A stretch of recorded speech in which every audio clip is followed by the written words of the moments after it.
The chamber stretched out before Daniel crossed like a cathedral built by gods who had forgotten humility. 12 thrones rose from the polished floor, each one carved from materials that Earth had no names for.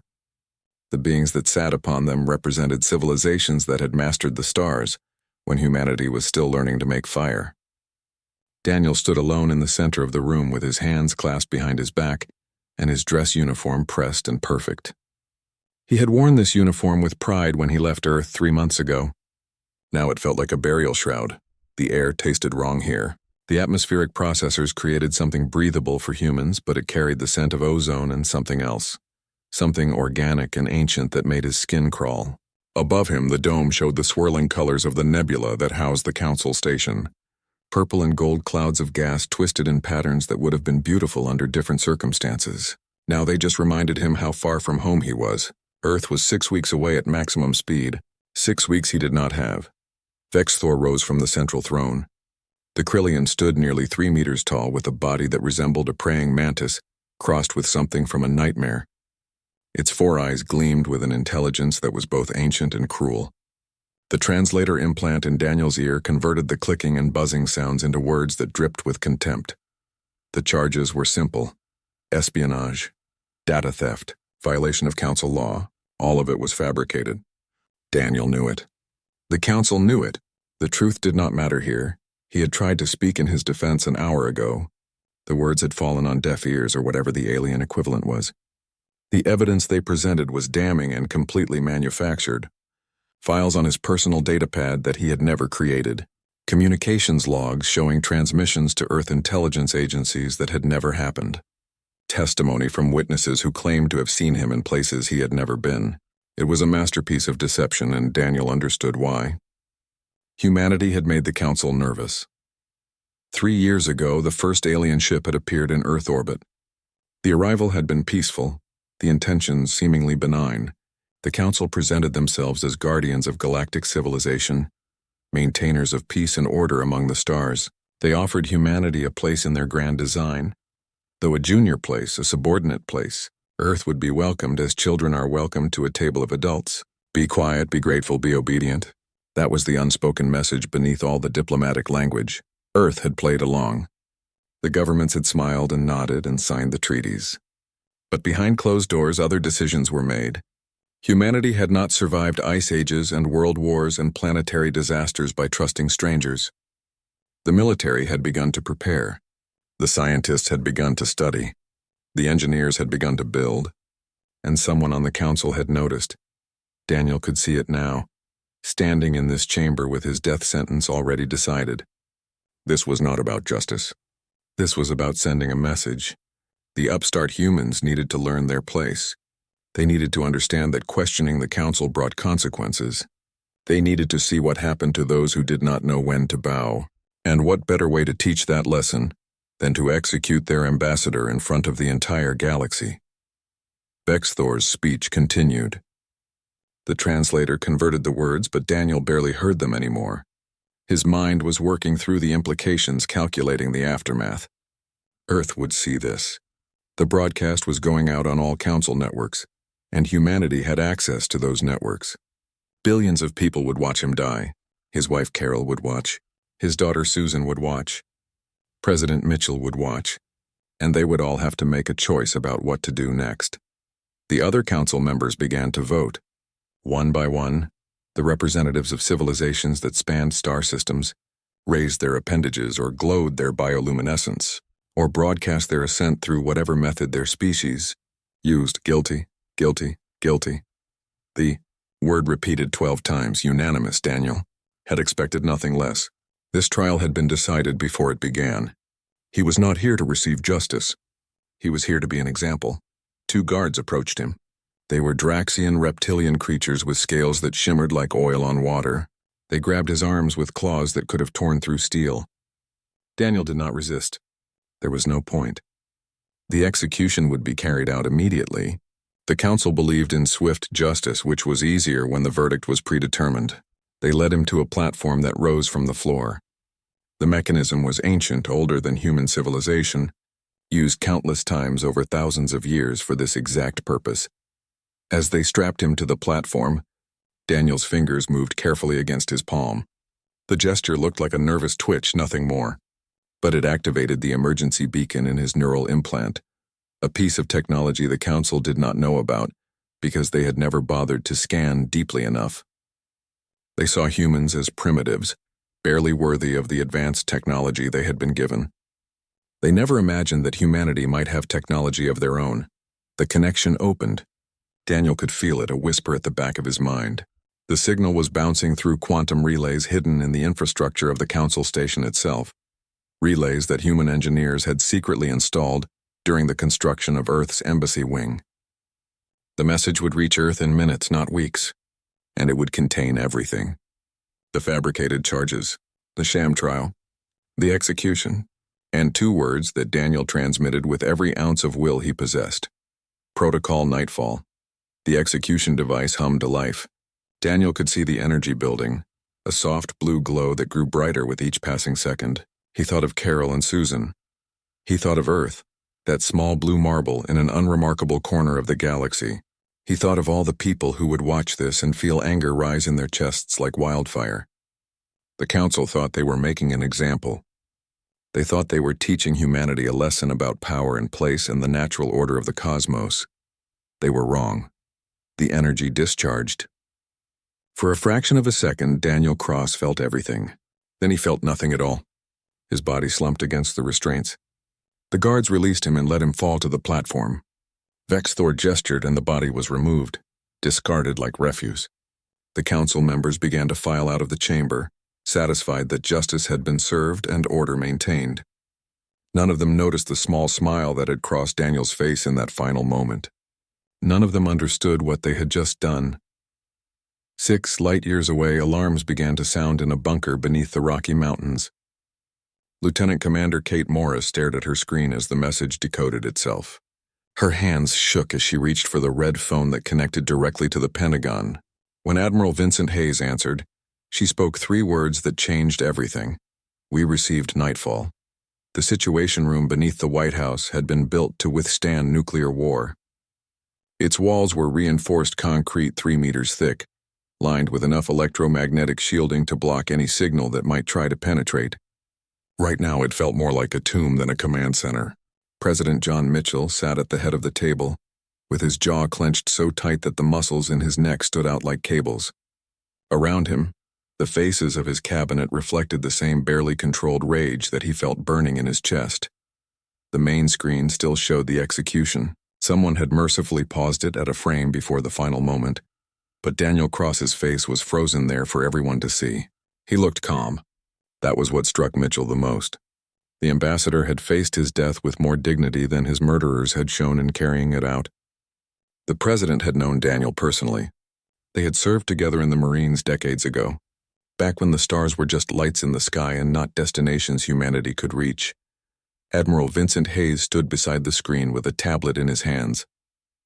The man was 70 years old, but he carried himself like he was still the fighter pilot who had flown missions over hostile territory. His voice was steady as he spoke, laying out the intelligence reports that had been flooding in for the past 2 hours. The Council had been planning this for months. They had monitored Earth's development and decided that humanity was advancing too quickly. The charges against Daniel were just an excuse. The execution was a warning. Stay in your place or face extinction. Secretary of Defense Lisa Grant tapped her fingers on the table. She was a former prosecutor who had built her career on finding the truth in complicated situations. Right now, the truth was simple and brutal. The Council saw humanity as a threat and they had chosen to act first. The question was not whether Earth would respond, but how. She pulled up a document on her own tablet and projected it onto the secondary screen. 3 options, each one carrying risks that could reshape human civilization forever. Option 1 was diplomatic protest. Earth could condemn the execution, demand justice, and threaten to withdraw from all Council agreements. It was the safe choice, the civilized choice, and everyone in the room knew it was worthless. The Council had just murdered a human ambassador on false charges. They would not care about strongly worded letters and economic sanctions. They had already shown what they thought of human complaints. Option 2 was measured military response. Earth could strike a few Council installations, demonstrate their capabilities, and force the aliens to negotiate from a position of respect rather than contempt. It was a middle ground, a way to show strength without triggering total war, but it assumed the Council would respond rationally to force. Nothing about Daniel's execution suggested rational thinking. It suggested arrogance and a fundamental belief that humanity could be crushed if they stepped out of line. Option 3 was Protocol Nightfall. The name had been chosen carefully 3 years ago when the protocol was first drafted. Nightfall meant darkness. It meant the end of light. It meant that Earth would not simply defend itself, but would drag the entire Galactic Council into an abyss from which there was no return. The protocol called for immediate mobilization of every military asset humanity possessed, including the ones the Council did not know existed. It called for simultaneous strikes on multiple Council systems. It called for a demonstration of force so overwhelming that the aliens would have no choice but to surrender or face annihilation. Mitchell looked around the table. His Secretary of State wanted Option 1. His Chief of Staff suggested Option 2. But he could see in the eyes of his military advisors what they thought. Hayes did not even try to hide it. The Admiral had been one of the primary architects of Protocol Nightfall.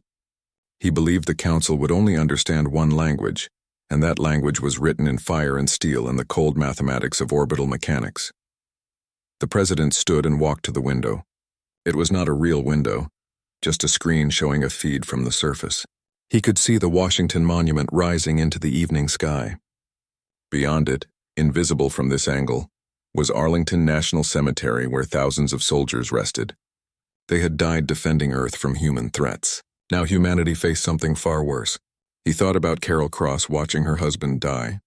He thought about Susan Cross learning that her father had been murdered by aliens who considered themselves civilized.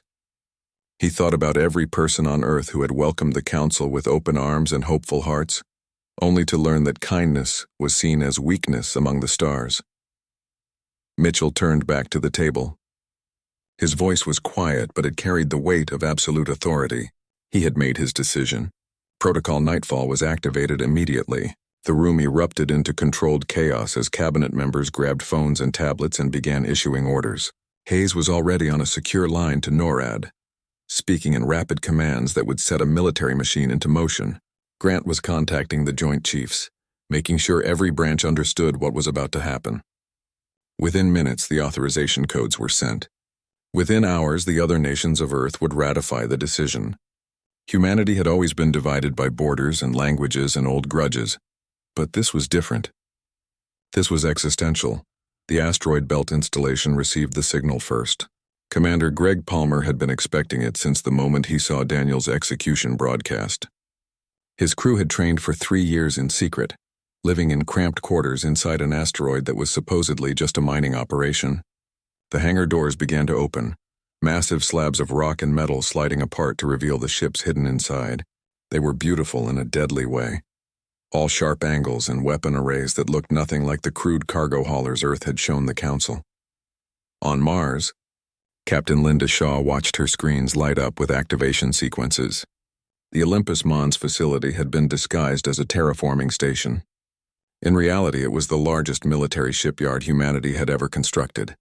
50 vessels were docked there, each one more advanced than anything the Council believed Earth could produce. Her crew moved with practiced efficiency, running through pre-flight checks and weapons diagnostics. They had known this day might come. Now it was here. In the Kuiper Belt, Commander Richard Stone felt a grim satisfaction as his fleet powered up. His ships were the fastest in the human arsenal, equipped with quantum drives that could cross light years in days rather than weeks. They would be the first to strike, hitting Council positions before the aliens even realized Earth had responded. Stone had lost a brother in a training accident 2 years ago, killed by faulty Council technology that the aliens had assured humanity was safe. He had personal reasons for wanting this, and he was not ashamed of them. Back in the Situation Room, Mitchell watched the status boards update. Green lights appeared across the solar system as ships and stations reported ready status. The Council thought they knew what humanity was capable of. They had seen the public fleet, the dozen warships that Earth openly acknowledged. They had no idea about the other 85 vessels hidden throughout the solar system. They did not know about the weapons research that had been conducted in laboratories on Europa and Titan. They did not know that humanity had taken every piece of technology the Council had shared and improved it, weaponized it, turned it into tools of war. Hayes approached the president with a final report. 97 ships were operational and ready for deployment. Crews were at battle stations. Target packages had been distributed. The first wave would launch in 6 hours, timed to arrive at 12 Council systems simultaneously. It would be the largest coordinated military operation in human history, and it would announce to the galaxy that Earth was not a victim waiting to be subjugated. Mitchell signed the final authorization. There was no going back now. Across Earth, people watched the news with a mixture of fear and anger. The execution had been broadcast everywhere. Now the talking heads were speculating about what would happen next. Some called for peace, others demanded blood. In homes and bars and public squares, humanity was united in a way it had not been since the darkest days of the world wars. They had reached for the stars with hope. They had been answered with murder. The age of innocence was over. Deep in the Colorado mountains, Kate Morris coordinated communications between the scattered fleets. Her screen showed ships moving into position, quantum drives spinning up, weapon systems going hot. She thought about Daniel Cross and his final message. He had known what would happen. He had triggered the protocol knowing it would lead to war. But he had also known that sometimes peace was not possible with those who saw you as less than equal. Sometimes the only way to survive was to fight back harder than anyone expected. The countdown reached 0. The fleets began to jump. Captain Jake Peterson stood on the bridge of the EDS Retribution and felt the ship come alive beneath his feet. The vibration was subtle, more felt than heard as the quantum drive began its initialization sequence. Around him, his crew moved with the kind of precision that came from endless training and absolute dedication. They had drilled for this moment in simulators and war games for 2 years. Now it was real. The holographic display showed the ship's position relative to the asteroid belt, a swarm of rocks that hid the greatest secret humanity had ever kept from alien eyes. The Retribution was not just a warship. She was a statement. Every line of her hull had been designed with one purpose in mind: to prove that humanity could build something that would make the Council afraid. She was 200 meters long with armor plating that could withstand direct hits from plasma weapons. Her power core used fusion technology that Earth had developed independently, refusing to rely on Council designs. The weapons arrays that lined her flanks were a mixture of human innovation and brutal practicality. Railguns that could fire tungsten slugs at a fraction of light speed. Missile pods loaded with warheads that used antimatter in yields the Council had forbidden. Point defense lasers that could track and destroy incoming fire with computer precision. Chief Engineer Maria Santos called up from the engine room. Her voice was calm despite the magnitude of what they were about to do. The quantum drive was operating at optimal efficiency. All systems showed green across the board. The ship was ready to jump whenever Peterson gave the word.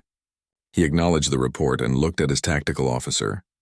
Lieutenant Brandon Cole was young for his position, barely 30, but he had a gift for reading battle situations that the older officers recognized and respected. Cole's fingers danced across his console as he ran final diagnostics on the weapons systems. Outside the Retribution, the rest of the First Fleet was assembling. Peterson could see them on his display, 27 ships ranging from destroyers to heavy cruisers. Each one had been built in secret over the past 3 years, constructed inside hollowed-out asteroids using materials that were supposedly being mined for peaceful purposes. The Council had monitors throughout the solar system, but they saw what they expected to see. Mining ships, cargo haulers, scientific research stations. They never looked deeper. They never imagined that humanity would dare to deceive them. Commander Helen Price commanded the Second Fleet from Mars orbit. Her flagship was the EDS Defiance, a heavy cruiser that outmassed the Retribution by half.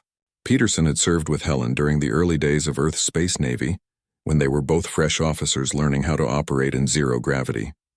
She was one of the finest tactical minds in the fleet, and she had been given the most dangerous assignment. Her 30 ships would strike at the Council's military headquarters, a fortress station that protected the heart of their government. If anyone could crack that target, it was Helen. The communication link opened and Helen's face appeared on Peterson's screen. She looked tired but determined. Her crew had been running combat drills for 18 hours straight, making sure every system was perfect before they jumped into what would certainly be the fiercest fighting of the campaign. She asked Peterson if his fleet was ready. He confirmed they were. The small talk that followed was brief and professional. Two old friends who both knew they might not survive the next few days. They signed off with a simple exchange. See you on the other side.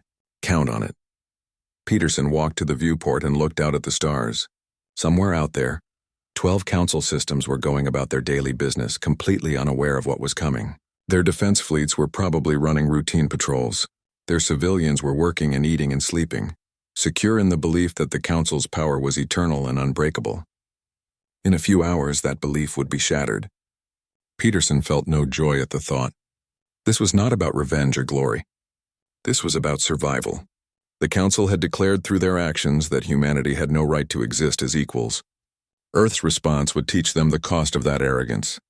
Navigation Officer Christine Ward announced that the jump coordinates were locked in. The fleet would emerge at the edge of the Krillian home system, close enough to strike but far enough out to avoid immediate detection. The Krillians were Vexthor's species, the ones who had orchestrated Daniel Cross's execution. They would be the first to learn what happened when you killed a human ambassador. Peterson gave the order to prepare for quantum jump. The crew acknowledged and began the final countdown sequence. Across the solar system, other fleets were making similar preparations. The third fleet under Captain Nicholas Hunt would hit the Draxian colonies. The fourth fleet under Commander Olivia Grant would strike the trade hub at Velon Prime. The fifth fleet under Captain Raymond Clark would attack the Council's research stations. Every target had been chosen carefully based on intelligence that Earth had been gathering since first contact. The goal was not just to inflict damage, but to send an unmistakable message. Humanity could reach any Council world. They could strike anywhere.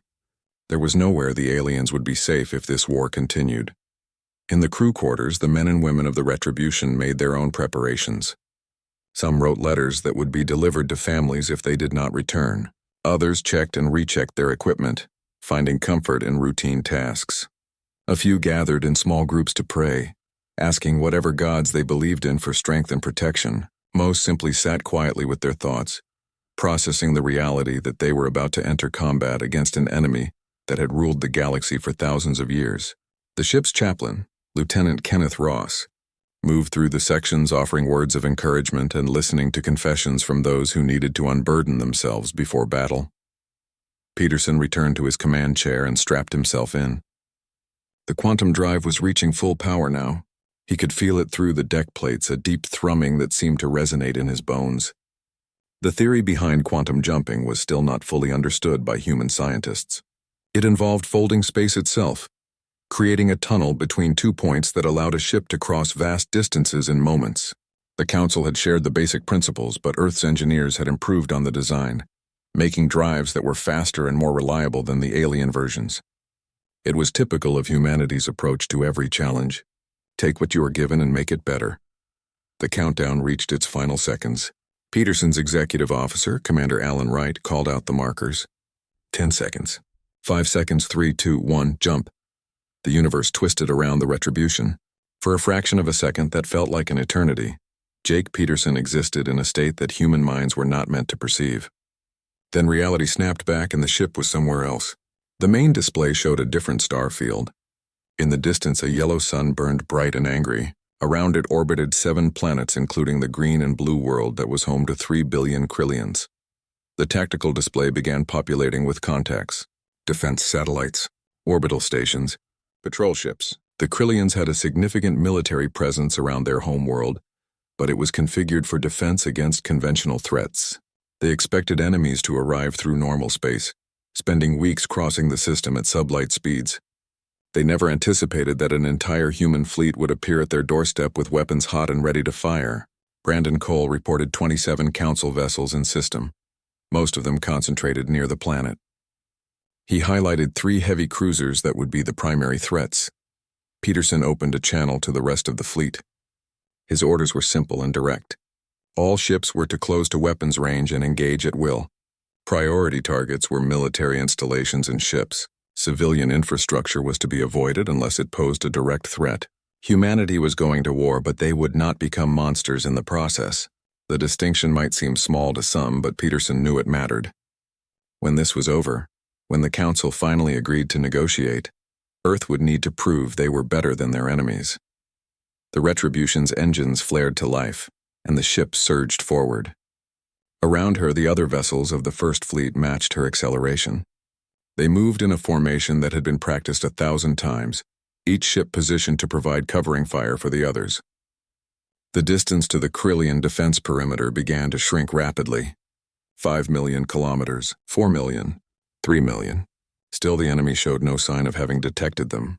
The element of surprise was complete. At 2 million kilometers, the Krillian sensors finally picked up the human fleet. Peterson watched the enemy ships begin to react, turning to face the new threat and powering up their weapons. It was too late. The Retribution's railguns fired first, sending streams of tungsten slugs downrange at velocities that made them essentially impossible to dodge. The slugs crossed the distance in seconds and slammed into a Krillian destroyer. The impact was catastrophic. Armor plating shattered, hull breaches vented atmosphere into space. The destroyer tumbled out of formation, dead in the water. Brandon Cole was already acquiring the next target. The tactical computer identified a weapons platform, one of dozens that protected the approaches to the planet. The platform was old, probably decades past its optimal service life, but it still packed enough firepower to damage or destroy a human ship. Cole launched a spread of missiles. The warheads accelerated hard, their drives pushing them to speeds that stressed the limits of their structural integrity. Point defense lasers from the platform tried to intercept them, but the missiles were too fast and too numerous. 3 got through. The explosions lit up the darkness like miniature suns. All around the Krillian system, similar scenes were playing out as other human ships engaged their targets. The Council forces fought back with the desperation of those who suddenly realized they were facing an enemy far more dangerous than they had believed possible. But desperation was not enough. Humanity had spent 3 years preparing for this moment. They had studied Council tactics and strategies. They had identified weaknesses in alien ship designs. They had developed weapons specifically designed to counter Council defenses. Every advantage that the aliens thought they possessed was being systematically stripped away. Peterson allowed himself a moment of grim satisfaction as another enemy vessel was torn apart by railgun fire. The Krillians were learning a lesson that humanity had learned long ago on Earth. Technology and numbers meant nothing without the will to use them effectively. The Council had grown complacent after millennia of unopposed rule. They had forgotten what it meant to fight for survival against an enemy that refused to surrender. Now they were being reminded, and the reminder was written in fire across their sky. The battle for the Krillian system had been raging for 6 hours when Captain Jake Peterson realized they were winning. The realization came not from the tactical display showing enemy vessels being destroyed, though there were plenty of those, but from the way the Krillian fleet was moving. They were pulling back toward the planet, clustering together in a defensive formation that sacrificed mobility for concentrated firepower. It was the tactical decision of a commander who had lost the initiative and knew it. Peterson had seen the same pattern in human naval battles studied at the Academy. When a fleet stopped trying to win and started trying to survive, the outcome was already decided. The Retribution shook as a plasma bolt glanced off her forward shields. The impact sent ripples of energy cascading across the defensive barrier, but the shields held. Maria Santos reported from engineering that the generators were operating at 70% capacity, with plenty of reserve. The Krillian weapons were powerful, but they were designed for a different kind of warfare. They expected battles to be fought at long range with ships maneuvering for hoe. Ours are days before decisive engagement. Human tactics were built on speed and aggression. Jump in close, hit hard, and keep moving before the enemy could respond effectively. Brandon Cole identified the next target, a Krillian heavy cruiser that was trying to organize a counterattack. The ship was larger than the Retribution, and probably carried twice the crew. Under normal circumstances, it would have been a formidable opponent. But these were not normal circumstances. Cole locked the railguns and fired a sustained burst. Dozens of tungsten slugs crossed the distance in seconds. The Krillian cruiser's shields absorbed the first few impacts but then collapsed under the sustained bombardment. The slugs tore through armor and into the ship's interior. Secondary explosions bloomed along the hull as ammunition stores and fuel cells detonated.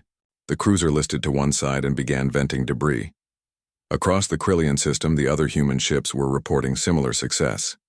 Commander Alan Wright coordinated the tactical net, collecting damage reports and redistributing targets to ensure no enemy vessel escaped attention. 3 human destroyers had taken significant damage and were withdrawing to safe distance for repairs. 1 frigate, the EDS Challenger, had been destroyed when a lucky shot from a Krillian missile penetrated her reactor shielding. All hands were lost. Peterson felt the weight of those deaths, but he could not dwell on them. The battle was still ongoing and his crew needed him focused. At the Council's central station, Admiral Patricia Lee was fighting a very different kind of battle. Her fleet of 20 ships faced 300 Council defenders, vessels drawn from a dozen different species and representing the military might of the entire galactic government. The odds were impossible by any conventional measure, but Patricia Lee had not built her career on following convention. She had earned her rank by thinking differently, by finding solutions where others saw only problems. Her flagship, the EDS Valiant, was positioned at the center of her formation. The ship was not the largest or the most heavily armed, but it had the most advanced electronic warfare suite in the human fleet. Patricia's plan relied on that technology. While the Council vessels maneuvered to bring their superior numbers to bear, the Valiant was broadcasting false sensor readings across every frequency the aliens used. The Council fleet was seeing phantom ships where none existed, tracking missile launches that were never fired, responding to threats that were pure fiction. Lieutenant Sophie Turner sat at the tactical station aboard the EDS Vengeance, one of Patricia's escort destroyers. Sophie was 26 years old, and this was her first real combat. The simulations had not prepared her for the way her hands shook or the way her heart hammered against her ribs. But her mind was clear and focused on the data streaming across her screens. She watched the Council fleet's movements and began to notice a pattern. When the flagship of a particular formation was destroyed, the surrounding ships fell into confusion. They stopped coordinating their fire. They broke formation. They became vulnerable. Sophie reported her observation to the fleet channel. Patricia Lee acknowledged immediately and updated the tactical priorities. All human ships were to focus fire on Council flagships. Take out the command vessels and let chaos do the rest. The strategy was brutal but effective. Within 30 minutes, 5 Council flagships had been destroyed, and their escort formations were in disarray. The Council commanders were trying to reorganize, but human jamming made communication difficult. Ships that had trained together for years suddenly could not coordinate their movements. The turning point came when Patricia's fleet executed a maneuver that the Council had never seen before. The human ships activated their quantum drives not to jump away, but to make micro-jumps within the battlefield itself. They disappeared from one position and reappeared seconds later in another, bypassing defensive lines and emerging in the midst of enemy formations. The tactic was dangerous, requiring split-second timing and precise calculations, but it transformed the battle. Council ships found themselves under fire from directions they had left undefended. Draxian battleship tried to bring its main guns to bear on the Valiant, but the human flagship jumped away before the weapons could fire. The battleship's targeting computer lost lock, and by the time it reacquired, the Valiant had already jumped again, this time appearing directly above the battleship's weakly armored dorsal section. Patricia gave the order to fire everything. Railguns, missiles, and laser batteries all opened up at point-blank range. The battleship's shields never had a chance.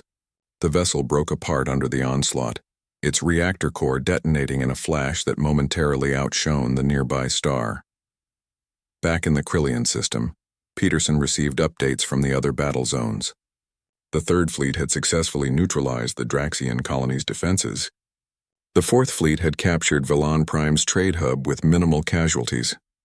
The Fifth Fleet had destroyed 3 major research stations. Across 12 Council systems, human forces were achieving their objectives with a speed and efficiency that was shocking even to those who had planned the campaign. The Council had not just underestimated humanity's military capability. They had fundamentally misunderstood the kind of enemy they were facing. The Krillian Defense Fleet was down to fewer than a dozen operational vessels. Their commander, a veteran named Zexilar who had served in the Council military for 40 years, broadcast a surrender signal. Peterson received the transmission and felt no sense of triumph. These aliens were not evil. They were soldiers following orders, defending their home from what they perceived as an unprovoked attack. The fact that humanity's attack was provoked, that it was a response to murder and injustice, would not matter to the Krillian families who had lost loved ones today. But Peterson also knew that mercy had its limits. He accepted Zexeler's surrender and ordered his fleet to cease fire on any Krillian vessel that powered down its weapons. Several ships complied immediately. A few tried to run for the outer system. Peterson let them go. There was no point in hunting down ships that no longer posed a threat. The objective had been to demonstrate Earth's capability, and that objective was achieved. The Krillian home system's defenses were in ruins. Their orbital infrastructure was crippled. They would need years to rebuild. Christine Ward reported an incoming transmission from Earth. Peterson took it in his ready room, away from the bridge crew. President Mitchell's face appeared on the screen, looking older than he had just days ago. The president congratulated Peterson on the victory, but there was no joy in his voice.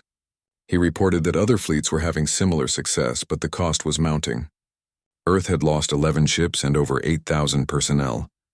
The numbers were small compared to Council losses, but each number represented a human life, a family that would receive notification, a future that would never happen. Mitchell gave Peterson his next orders. The First Fleet was to remain in the Krillian system and establish a blockade. No ships in or out without explicit human authorization. The Council needed to understand that Earth could not just strike their worlds but could hold them. The blockade would remain in effect until the Council agreed to negotiate. Peterson acknowledged the orders and returned to the bridge. The crew was celebrating their victory with quiet satisfaction.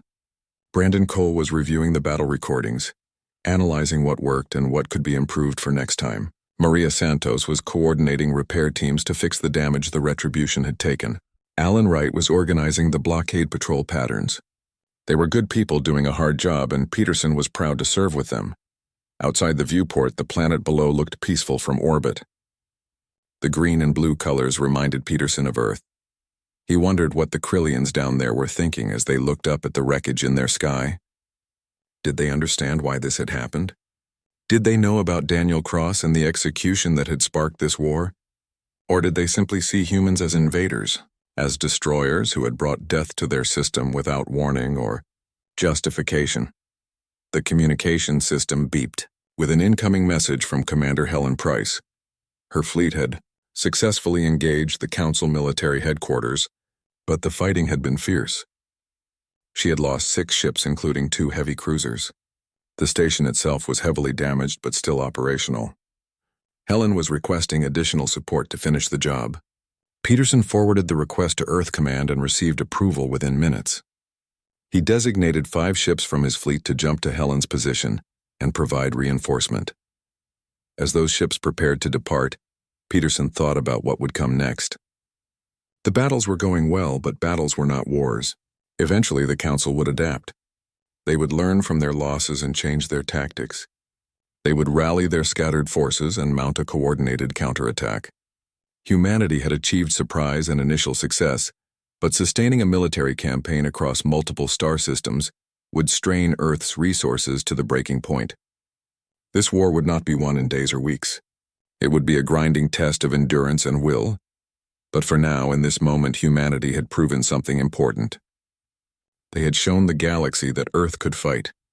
They had demonstrated that the species the Council dismissed as primitives could build warshi. PS that matched or exceeded alien technology. They had earned respect through the oldest and most brutal method known to any civilization. They had made the powerful afraid. Sophie Turner's observation about Council command structures was already being incorporated into tactical doctrine. Every human commander now knew to target the flagships first. It was a small advantage, but wars were won by accumulating small advantages until they became decisive. The Krillian sun was setting on the planet below, casting long shadows across continents and oceans. In a few hours it would rise again on a world forever changed. The age of Council dominance was ending. What would replace it remained to be seen. But one thing was certain. Humanity would have a voice in shaping that future. And anyone who tried to silence that voice again would learn the same lesson the Krillians had learned today. 72 hours after the first human ships jumped into Council space, Admiral Vincent Hayes sat in the command center of the EDS Defiance and studied the casualty reports with tired eyes. 18 ships lost, 12,437 personnel dead. Another 3,000 wounded with injuries ranging from minor to critical. The numbers scrolled across his screen in neat columns that reduced human tragedy to data points. Each name represented someone who had left Earth believing in the mission, trusting their leaders, hoping to return home. Now they never would.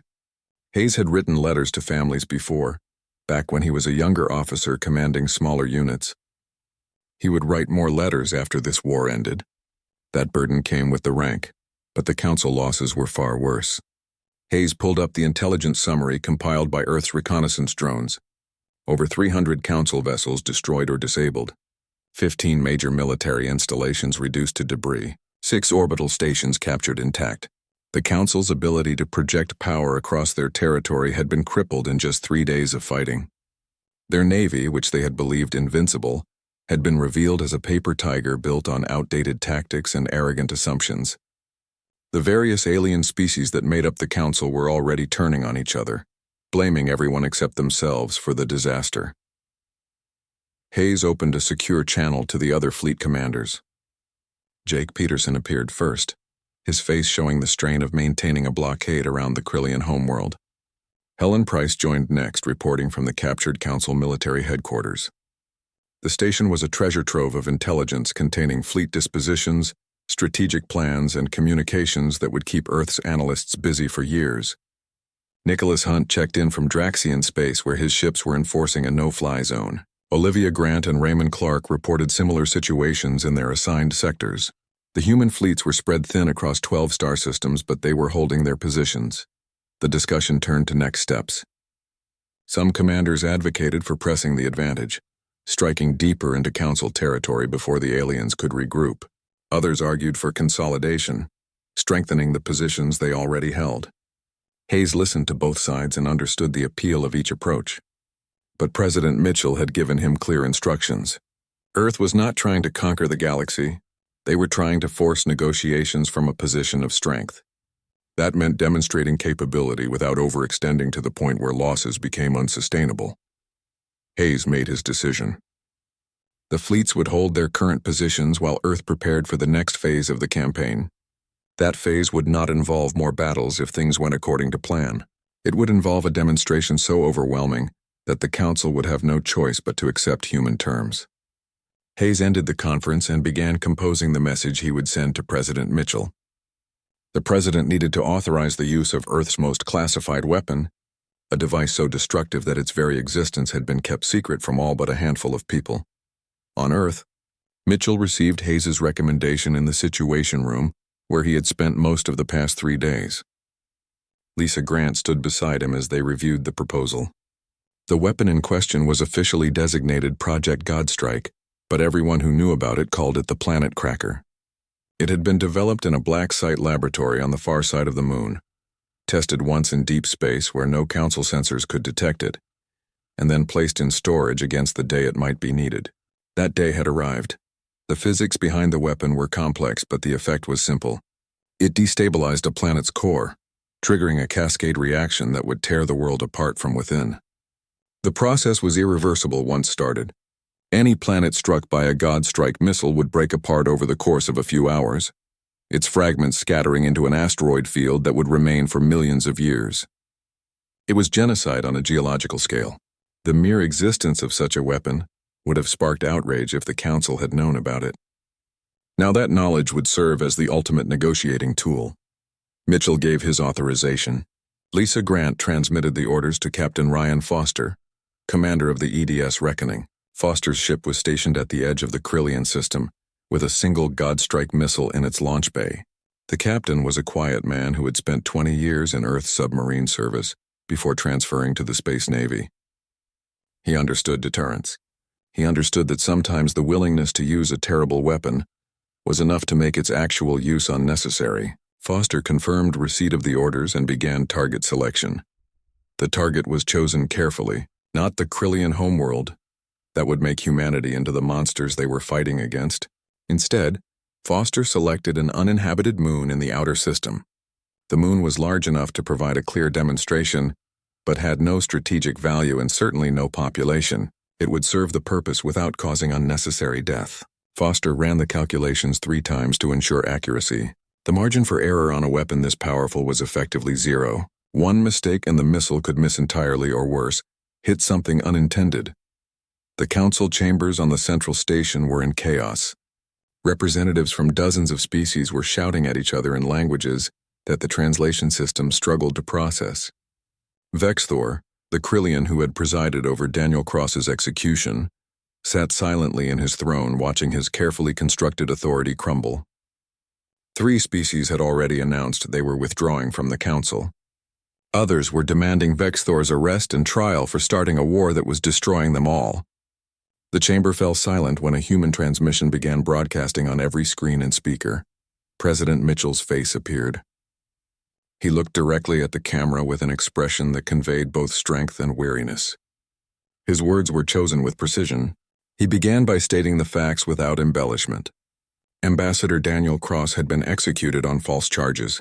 Earth had responded with military force. The Council's fleets had been defeated in every major engagement. Human forces now occupied or blockaded 12 Council systems. This could have been avoided. The Council had chosen violence and received violence in return. Mitchell laid out Earth's demands. First, the Galactic Council would be dissolved immediately. Second, all species including humanity would have equal representation in whatever government replaced it. Third, Vexthor and those responsible for Daniel Cross's execution would be surrendered to human custody to face trial. Fourth, the Council would pay reparations to Earth for the costs of the war and to the families of those killed. Fifth, all Council military forces would stand down and accept human inspection to ensure compliance. The demands were non-negotiable.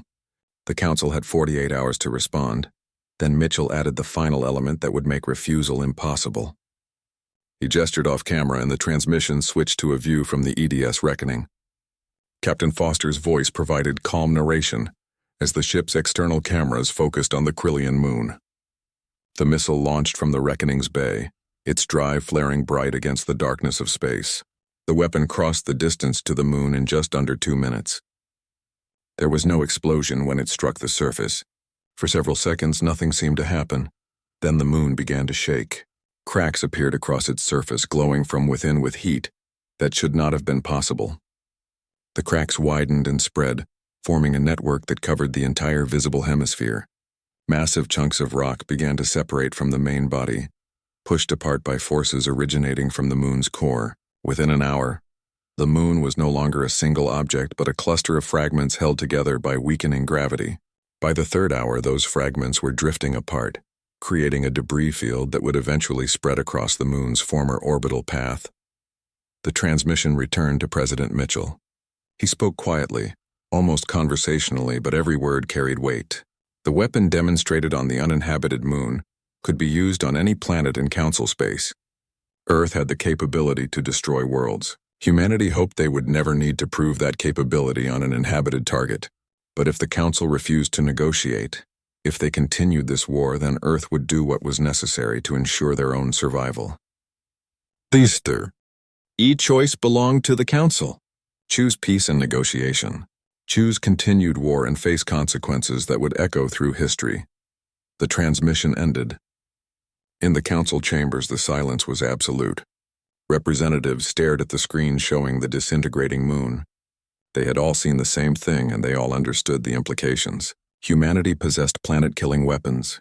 The species they had dismissed as primitives, the ambassadors they had executed to make an example, could now render entire worlds uninhabitable.